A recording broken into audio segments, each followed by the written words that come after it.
Is the clock ticking on TikTok's future in the United States, with Congress now looking to force the sale of TikTok or enact an outright ban? What does this mean for the future of social media? In addition, Europe passes its first artificial intelligence law, which looks to enable safeguards on the fast-growing technology. We're going to talk about these stories and more on this episode of Today in Tech.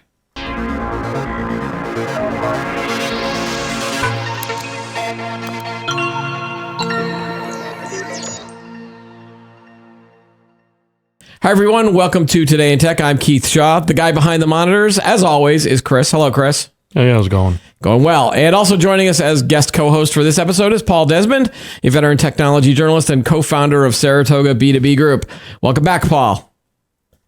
Thanks again, Chris. Pleasure to be here. And so this is your fourth episode. So technically you're done after this, but you're not done for good. Like, we'll have you back. So I was going to say like back for his final episode, but then that implies that we're never having you back on the show. So, all right, let's jump right into it.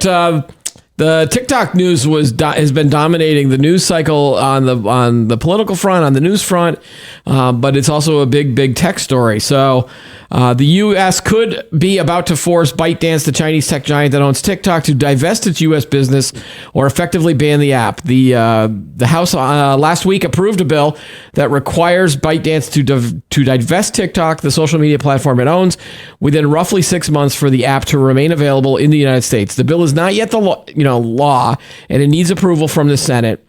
The U.S. has long argued that TikTok poses a national security threat, as American data could get into the hands of the Chinese government. Lawmakers in the U.S. are also concerned about the short video app's alleged ties to the Chinese Communist Party, which the company has denied. So there's a lot of different talking points here. Let's just jump right into it. What is the likelihood of this actually happening? Because there are still a lot of political things that have to happen.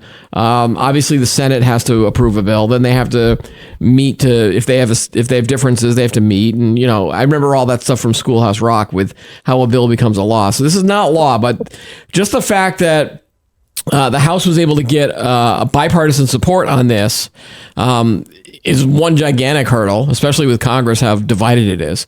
So, what do you think the likelihood of this happening will be, Paul?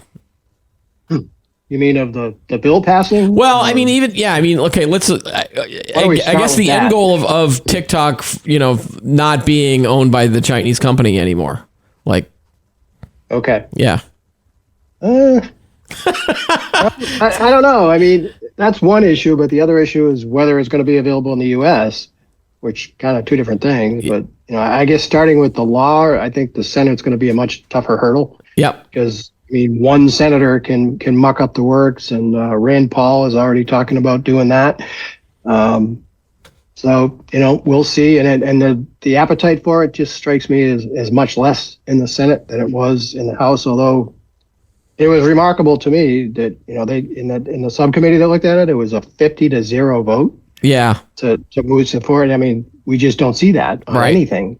Yeah, the only times you really see that is if there's something like that's not controversial at all, like okay, we're going to name the chocolate cream pie as the official pie of the U.S. or that's probably even more controversial. Right. Usually whenever they're dedicating a day to someone, there's usually not a lot of controversy over those, and you get bipartisan support on those. But even if it does pass, I see some significant First Amendment issues here. Yeah. You're stifling not just free speech, but the availability of information, really. And so I don't know. I think who knows what happens with the Supreme Court if it ever gets there. But there's that's an issue. Yeah, the state of Montana did try a ban, and on the first go round with a federal judge there, they put an injunction to stop the ban. And I think they cited First Amendment concerns. Yep. I'm not sure if I'd want to put all my eggs in the basket around the First Amendment, though, when you start talking about companies that are collecting data on U.S. private citizens. You could almost argue that the First Amendment might not overrule the right for individuals to have their privacy, but there is no necessarily right to privacy. Yeah, that's a whole other issue. Isn't this the same thing that Facebook and whoever else is doing? Right. but they're U.S. companies, so it's okay. I don't know. I guess I would have been among the 65 representatives who voted against this bill because I just think it's wrong. And isn't there a law, or isn't there a law that says you can't target a single company? Any given law can't target a single company. I mean, I'm pretty sure that's a thing. There's probably some wording in there where they're not necessarily going after TikTok. I don't know. I guess I should probably have read the actual bill, but you know how those things go. Like that gets all targeted. I'd rather just read everybody else's summary of what's going on. Yeah. Or listen to podcasts of people that shouldn't be talking about this anyway. But there will be obviously some lawsuits and there will be some First Amendment implications. The story that we just put up on the screen earlier was from CNBC, and they basically say that China has said that or ByteDance, which is owned by China, has said they're not going to divest the company. So there were a bunch of stories about people that wanted to go buy TikTok. So you had like Steve Mnuchin, who used to be the Treasury Secretary, I believe, and then there was another guy Bobby Kotick, the former CEO of Activision, wanted to get a group together. I mean, it's not far from the realm of possibility that Elon Musk might just come in and say, "Oh, I'll buy it too," or I've got a group. Because they see the value of it from a technology company side of things. Would the world be a better place without TikTok? I say yes. I mean, I think the world might be a better place without just social media in general. Yeah, I mean, it's one good step at least towards. I mean, it's no longer about the social aspect of these apps. It's about the business aspect behind them. So maybe we could go without some of these apps. Yeah, especially as you read more and more about what a lot of these companies are doing to feed the algorithm and choose where things go. And it's, again, the reason they do that is because they want to target certain advertising, and it's a big business. And, they want to, if they know that I like a certain brand of shoes, that, they want to sell that information to a shoe company so that they can put an ad in front of me. Now, whether or not you think that's, right or wrong, it is what it is. And so I'm a little bit more disturbed by a lot of the algorithm that starts showing harmful content to kids and adolescents. I think you just described what Google does and what Amazon does, and But they do lots of other people. But they're also not owned by the Chinese Communist Party, so that unfortunately that's part of the discussion too. Of should a foreign government have access to that information through a private business? I don't know. I don't think that's probably right. But I guess what's the fear there? That they're somehow going to do what? Interfere with our elections, or that's certainly part of the possibility. Like they could start, so if you're the Chinese government and you want one of the candidates to win, I don't care which one it is. You start finding all of the people that support that candidate through what they're watching, and then you start feeding them misinformation against the other candidate so that your candidate could end up winning. That's the whole point of all of this interference, right? I take elections and politics out of it. I just think the premise of having our data being hosted on Chinese server, just that in and of itself, being accessible, right? Too. Like, forget politics, elections, and stuff like that. I think that's one of the major issues. Is just the data should be here in the U.S. right? Regardless, and even though businesses here in the U.S. can manipulate that data, right? But at least it's in the U.S. At least there's that, right? Yeah, I don't know. I don't know what difference that makes when, if you're being manipulated, whether it's Facebook doing it or TikTok, what's the difference? I mean, wasn't it, I can't remember if it was Facebook or Instagram that was, under fire a while back for, for a bunch of child rights groups that were, doing horrible things with kids, and, U.S.-based company. I don't think that's good. Well, there's a bunch of lawsuits that are going on around that, and we've got a couple of episodes on those coming up. So, there's, again, it's just another thing that irritates me about technology that was supposed to do something good or supposed to be helpful. Yes, they make money off of it, but now there's all of this other negative stuff associated with it that the more and more you read about it, the more you're like, I just don't trust some of these companies to be able to serve me as a customer. And maybe this will all raise awareness. Hopefully that like some people realize is like, oh wow, my kid is on TikTok a lot. And you know, we really need to start monitoring that better. And you know, well, that's why I say, like today we could go without social media, like all of it, Facebook, Instagram, TikTok. Right. Like my life wouldn't be over if all of my social media went away, except maybe YouTube. But you know, I guess if you're going to throw in one company, there's 7 or 8 different social media type companies. It's like, can you live without YouTube, for example? I suppose I could if I tried. All right. Well, again, I mean, this is yeah. Go ahead, Paul. To me, it's more. You know, I would rather see Congress putting its time towards establishing some guardrails around this stuff versus just banning it outright. You know. Yeah, does that make it more of a political issue then? That this is just more grandstanding and political it is theater? Political. I mean, when Congress is passing laws, it's a political issue. So there's no getting around that. But you know, there is good to be had here. I mean, there's plenty of TikTok videos that are either funny or helpful. I heard some small business owner on NPR this morning saying TikTok has helped his business immensely.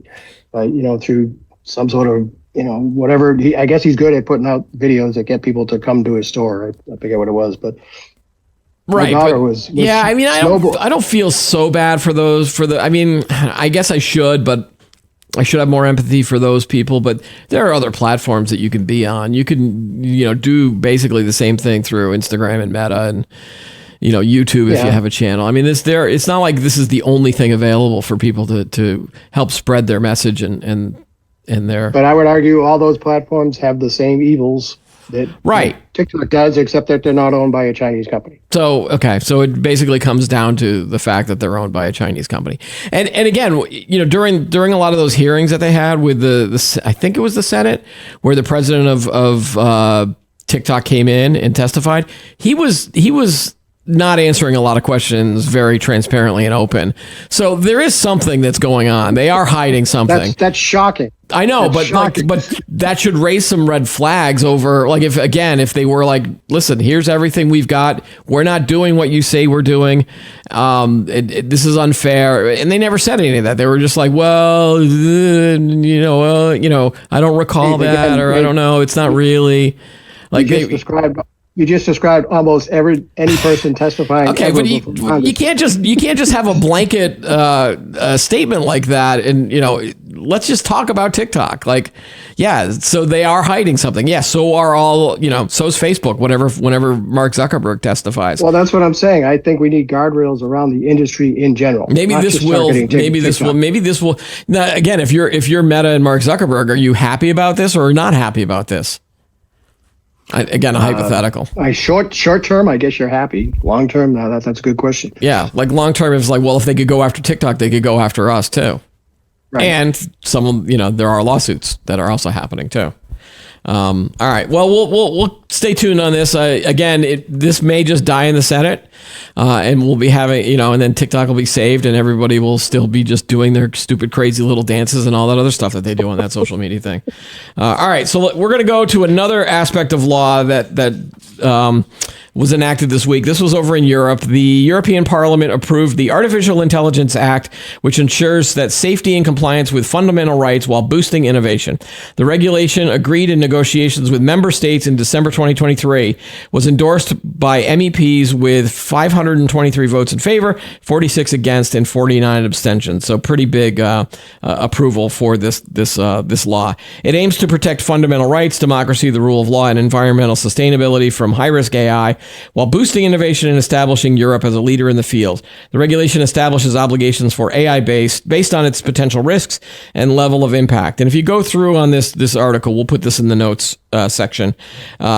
Basically, there's a bunch of different areas where things are happening. For example, the new rules will ban certain AI applications that threaten citizens' rights, including biometric categorization systems based on sensitive characteristics and untargeted scraping of facial images from the internet or CCTV footage to create facial recognition databases. Emotion recognition in the workplace and schools, social scoring, predictive policing when it is based solely on profiling a person or assessing their characteristics, and AI that manipulates human behavior or exploits people's vulnerabilities will also be forbidden.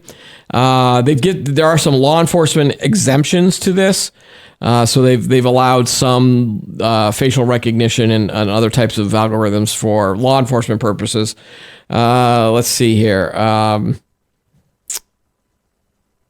There are other examples of high-risk AI uses include critical infrastructure, education, and vocational training, employment, essential private and public services, healthcare, banking, certain systems in law enforcement, migration, and border management. Yeah. So, and then I guess there's some transparency stuff too. There's a whole list of different things. So my first question is when you look at this, Paul, do you see this as helping or hurting the development of AI? Like, do these look like good guardrails, or is it going to stifle innovation in that space?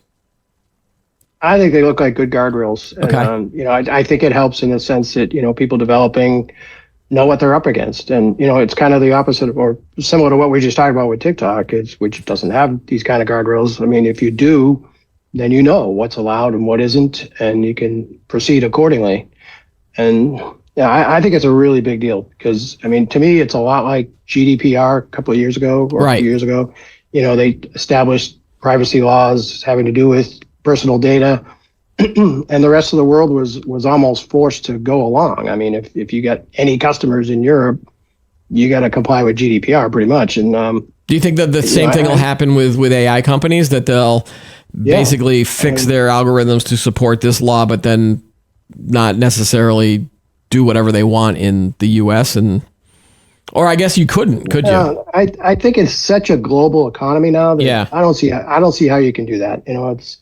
It really wouldn't make sense to have one set of rules for the U.S. and another for Europe and who knows, everywhere else. Right. And plus, they just make sense to me. I mean, I didn't see anything in here that raised a red flag as being terribly egregious. It all seemed like pretty good common sense stuff to me. Okay. Chris, do you have any thoughts on this, or is some of this is dry material? I think it makes sense, and I think this is why we look at Europe as kind of like the gold standard of protecting, personal data, personal information, human rights and stuff like that. This is exactly why, because this is what we should be doing. I know. We keep talking about that every time Europe does something cool. We're like, why aren't we doing this more? And then we get, First Amendment, or Americans' freedom of whatever. Right. Right. This is everything we should be doing. A lot of this does seem like common sense, Paul. This is what we should be doing in the U.S. But again, we have to. I don't know. Does it make me feel inferior to the Europeans? Not really. They make fun of us anyway. So. When it comes to this stuff, we're still great at barbecue. We're decades behind. I think we still make better barbecue and apple pie. I don't know. I guess. Okay. It's to me, it's more a function of, how functional our Congress is, which is not very, elite. So maybe there's something to be learned there. But. And it doesn't seem like that's ever going to, I don't, you're never going to get to a point where I guess there's a, flipping and flopping of, or if it's going to flip and flop, but it'll be on that half and half line, I think. You know what I mean? In terms of Democrats and Republicans. You're never going to see a super majority at this point with all of the data that all of these people have about elections and cycles. And you're right. You're right. And I think we're going to be on that 50-50 line for, at least the next 10 to 15 years, if not more than that. Yep. We could get into a deep political discussion there about a multi-party system and all that, but I'd love to. We don't want to go there. I wouldn't. I don't know. I wouldn't mind moving to try at least a different type of parliamentary. I think system. I don't see any way at this point. The two parties ain't working, and I think 3 or 4 would be great. But but within the current structure, you can't do that, or it wouldn't work. Right. it would you would it's gonna have take a to while. almost eliminate the entire party system or move to a system more like the UK or Canada where you have Exactly. But then it's like, well, I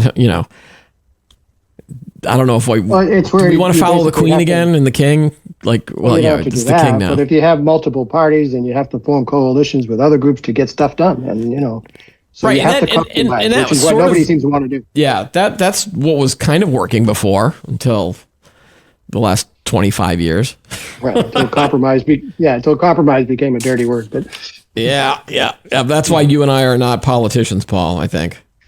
So, all right. So with the AI stuff going on, I wanted to bring up this story. OpenAI, they've been developing this Sora video platform where it's text to video.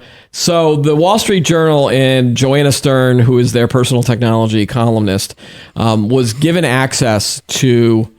I guess they wrote up some prompts, and I don't know if you were able to see this, Paul, from this story, but they were able to create some animations. And so the first one we're looking at here is the animated bull walking through a china shop, and it looks like a Pixar style animation. Again, looks like kind of CGI animation. And then, then they did a more realistic one of two professional journalists talking to each other. And they did a comparison with another AI video tool, and it was less creepy than the first one.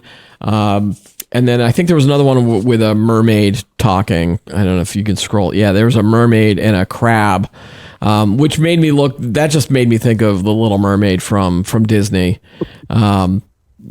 So within this story too, there's an interesting part where she asked the CTO of OpenAI what kind of training data OpenAI used for Sora, and the quote was, "We used publicly available data and licensed data." When she asked if that included videos from YouTube, Instagram, and Facebook, the CTO said she didn't know. So there's a little bit of a controversy here about what kind of training data they use. I guess you wouldn't want to admit it if you were opening yourself up to potential copyright lawsuits. There are a bunch of lawsuits that are going on around training data and whether something, there's a lot of artists that are annoyed by AI image things that basically steal their livelihood because they were trained on copyrighted images. And so the same thing that you're seeing in the still image and art space could be applied to the video space as well. Yep. But, the technology itself, which has still not been opened to the general public, was still pretty impressive in terms of what they did. But they also didn't say how fast it took to generate that kind of video. And it still feels like this would just be used for like small clips. Like you're not going to create a whole Pixar movie off of this, right? Right. Yeah, and I think there was, I can't remember if it was that story or a different one it referenced how much compute power it took, and it was significant. Right. And one of the reasons it's not out yet, but yeah, this I thought this was concerning. I mean, the fact that she couldn't clarify or specify what content we used to train it. Right. And it did say, I think later in that story, it did say that Shutterstock was used. But Shutterstock, I believe, is a paid service, right? So right. That could be an issue.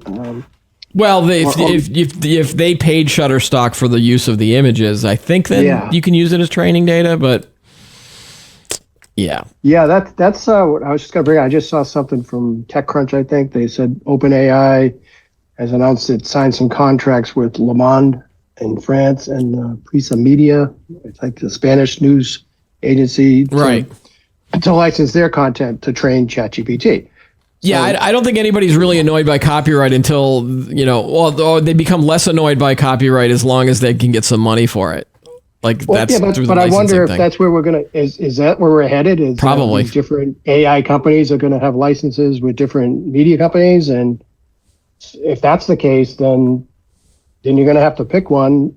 It's going to be very different training. Right. So you got to pick one based on what it's trained on, or you're going to get different results from different engines. I don't know. Yeah. I mean, this is a media company that you and I both worked for. I've written a lot of stories, so my stories that I've written are in the database, and you could Yep. train all of that. Now, if they just stole it and scraped it, I think IDG gets mad. They do that with web scraping. If people just basically steal the material that's on the website, yeah, that's an issue. But if there's money exchanged, then okay, go ahead, grab it. We got paid for that data. I think that they wouldn't have less of a problem, and I think that's what's at the heart of the companies like the New York Times and Wall Street Journal. They just want to make sure that they get paid for the content that was produced. Well, absolutely. I don't think that they're having a big philosophical debate about, this is our precious data. No, not at all. But that's what I'm saying.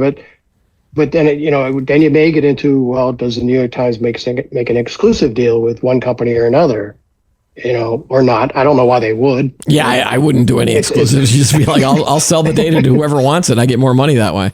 Yeah. But yeah, I don't know. I just concerned maybe you see a fracturing of the market where your results depend on what relationships your chosen AI engine has with different publishers.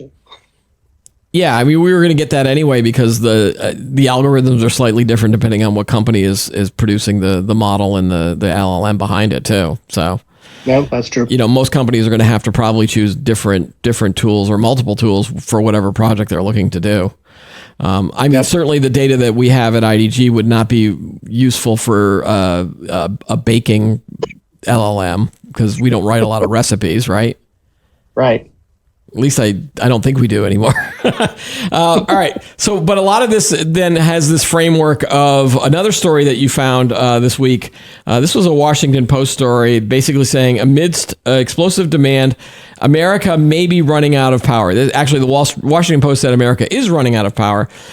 And this story says vast swaths of the United States are at risk of running short of power as electricity-hungry data centers and clean technology factories proliferate around the country, leaving utilities and regulators grasping for credible plans to expand the nation's creaking power grid.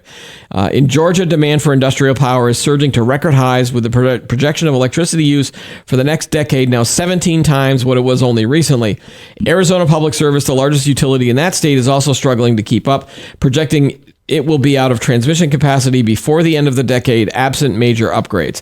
Northern Virginia needs the equivalent of several large nuclear power plants to serve all of the new data centers planned and under construction. And in Texas, where electricity shortages are already routine on hot summer days, faces the same dilemma. The soaring demand is touching off a scramble to try to squeeze more juice out of an aging power grid while pushing commercial customers to go to extraordinary lengths to lock down energy sources, such as building their own power plants. There's a lot of angles on this one, too. So let's, it's not just because, I'm going to say it's not just because of one thing. So we can't just say, well, the hotter weather and it's all climate change's fault. It's, if I were to pick one thing, I'd say the uptick in EVs. Uptick in EVs is definitely one. I'd say that would be the major one. Hotter days, which means you have to have more air conditioning on. Yeah, I mean, I guess I'm not giving up my air conditioner during the summer months, and I live in New England. I don't think anybody. I don't think anybody would. Yeah, I think they just like to say it. But we've covered this within the AI space. How much power and how much processing power is needed to to basically run these engines. We've brought this up on the show before. Like, do you sacrifice the green technology that you're trying to develop when you have an algorithm that churns out that data center energy over and over and over again? But if it makes you more money on the data center side, yeah, let's just waste the energy. And then even Sam Altman from OpenAI said that in order to get to artificial general intelligence, at some point you're going to need a lot more nuclear power plants. Now, he phrased it so that he's looking into investing into fusion power, because then you're satisfied the people that are not big fans of fission. Yeah, you do see a kind of switch in the big car brands. What is it? Honda, Toyota. They're moving to was it hydrogen? Is it hydrogen? Fuel cells. Fuel cells. Yeah. So that has its own implications too. Sure, people are terrified of kind of like having hydrogen bombs and hydrogen on wheels. Yeah. But that's completely safe, Chris. I'm sure it's a lot safer than the EV battery packs that are on the road. Or sometimes when Just your my phone hunch. starts catching on fire. Yeah. Paul. I mean, what do you think about this whole power thing? Is all of this going to make all of our other discussions moot because we just don't have enough electricity anymore?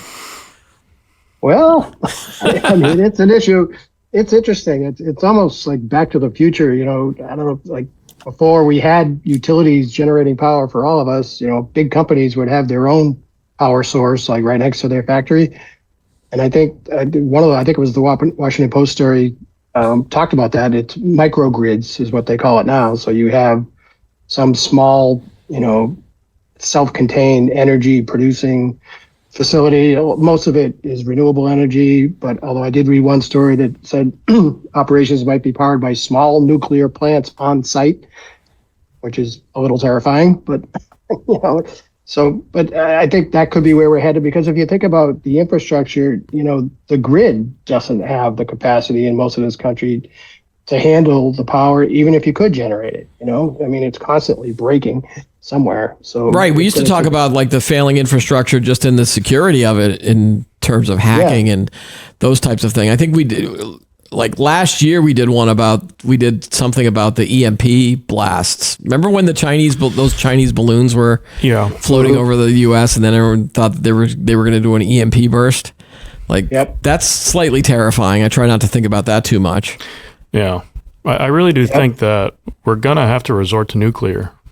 It feels like, and I think that's why OpenAI and companies like that are now turning towards investing in nuclear fusion development. Whether that's even, I mean, I know that they have made some breakthroughs in the space.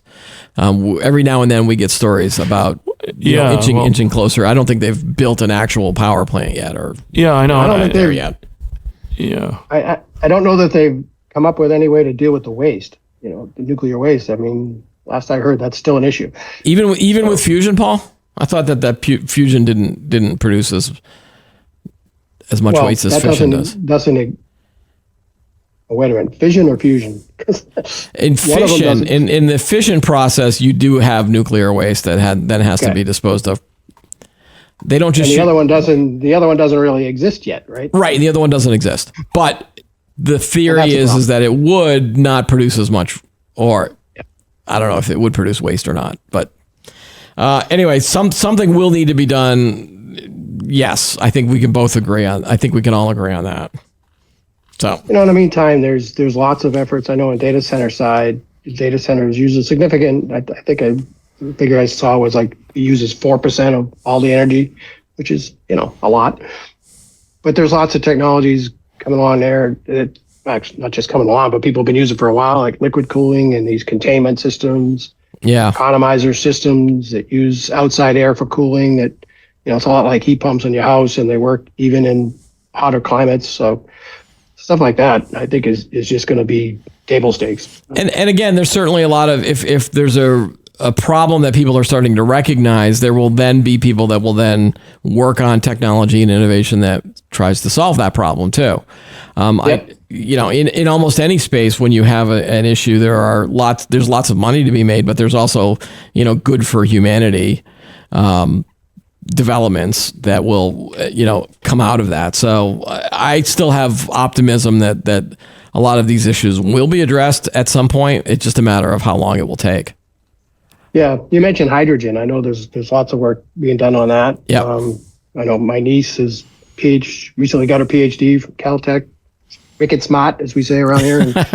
And she's working for the EPA, I believe, on hydrogen. So, there's stuff coming down the pike, hopefully. All right. So I'm going to move to two more topics that I want to talk about on the show. One was just a quick update on the, over the past few weeks, we've been talking about the Change Healthcare hack that the Black Cat ransomware group was responsible for. And so I don't have any updates on that whole drama, except the fact that the U.S. Department of Health and Human Services has launched an investigation into the United Health Group following the cyber attack on its Change Healthcare unit that has disrupted crucial operations in pharmacies and hospitals across the U.S. They basically said in a statement that it's investigating the incident due to the unprecedented magnitude of the cyber attack, And basically, this OCR enforces the Health Insurance Portability and Accountability Act, so HIPAA, the Security, Privacy, and Breach Notification Rule. So that's why they're investigating. But then it's also going to focus on whether a breach of protected health information occurred and their compliance with the. So they're going after them for HIPAA violations as well. But what's interesting is that the United Health said that their electronic prescribing system is now fully functional, and it expects electronic payment functionality to be available starting March 15th, and that the company will begin testing to reestablish connectivity to its claims network on March 18th. But again, this is a 3 or 4 week process, and in the meantime, a lot of its competitors came in and said, "Well, we'll take care of we'll take your business if you can't use it, or if you can't use this system, we'll to doctors and prescribers." Just a quick update on that. I didn't know if you had any additional thoughts on that, Paul, or if you've been tracking that story at all. I thought this was an interesting development. I mean, because we usually think of the victims of ransomware as just that, as victims. Right. This is raising the idea that United Health could be held culpable for the breach because it didn't live up to its responsibilities under HIPAA, which I don't know that I've heard of that kind of angle before, where you're a victim of ransomware, but it's your own fault. That could be have you seen any other kind of HIPAA enforcement to this effect or is this, we all talk about it. There was a lot of talk in the enterprise IT space and healthcare data about, protecting data. And when I go to the doctor, I've got to sign 7 different forms that the doctor says that they're complying with all of this stuff. But I've never seen whether or not they've actually been able to enforce something. So maybe there is something to this. Yeah, like I said, it's an angle that I haven't heard of. I mean, I'm not going to say it's the first, but it's certainly the most high profile I've ever heard of. Where again, the victim of a ransomware attack gets the tables turned on him. It's like it's your own fault, and who knows if that could expand to other areas. I mean, there are requirements for security in areas like financial services that I could see the same thing could happen there. Right. Right. Interesting. Yeah. Okay. We'll take a look at that. One final story I want to talk about this week is in the latest edition of his Power On newsletter, Bloomberg's Mark Gurman writes that the Apple AirPods Pro are not going to see any hardware changes in 2024, but the big news will be a major new hearing aid mode coming alongside iOS 18.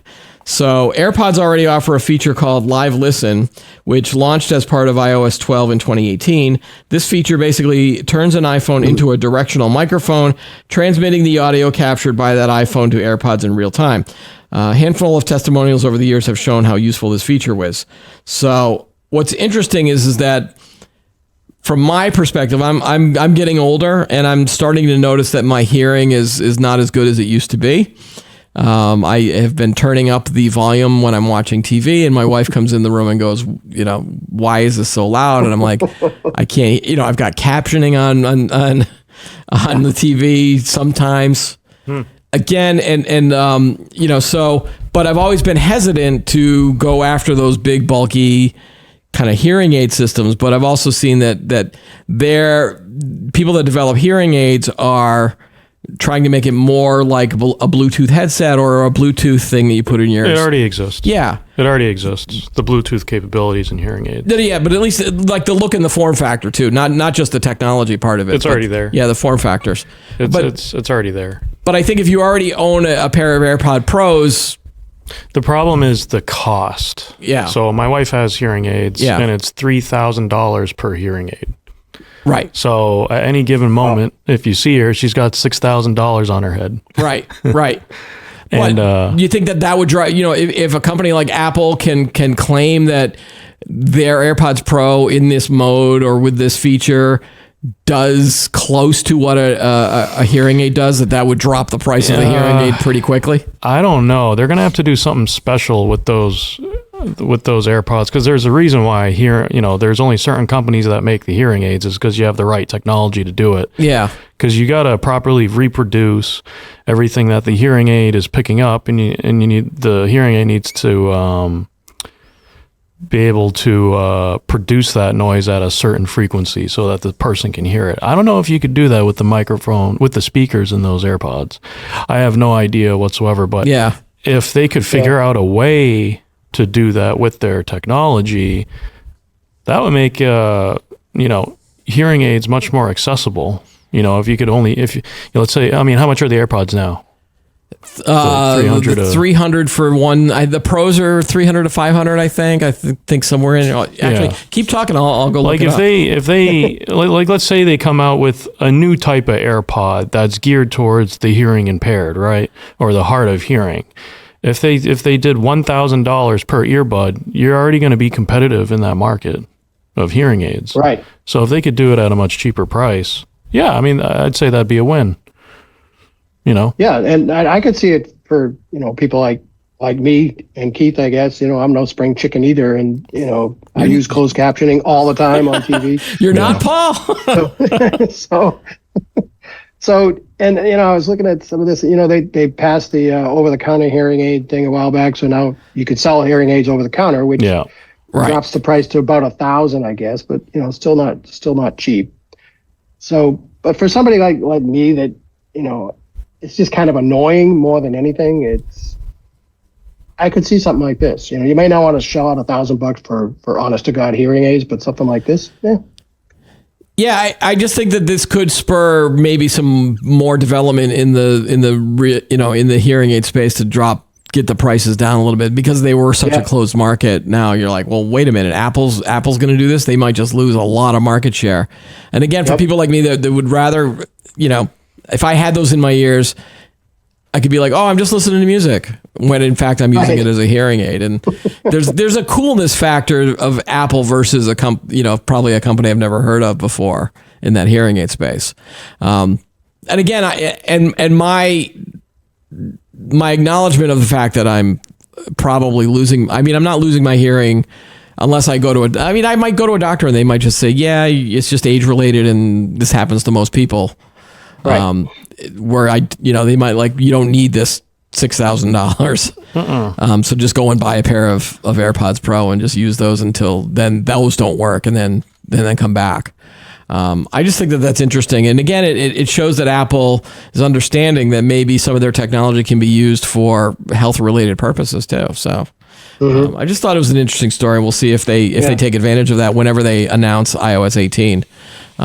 They might just, and you'll see some commercials of around that as well. So, all right. Any final thoughts, Paul? Other than you're not a spring chicken anymore? No, you don't have to remind me of that. But no, it's been fun here, Keith. I appreciate you having me on. All right. We'll bring you back on a future episode. But if you are watching the show as a regular viewer, next week we will have a new guest co-host. So again, thanks for everything, Paul. Great insights and good having you on the show. Thanks, Keith. Appreciate it. All right. And Chris, always great to see you as well, obviously. Yeah, good to see you. All right. That's all the time we have for today's episode. Don't forget to like the video, subscribe to the channel, add any thoughts you have below. Join us every week for new episodes of Today in Tech. I'm Keith Shaw. Thanks for watching.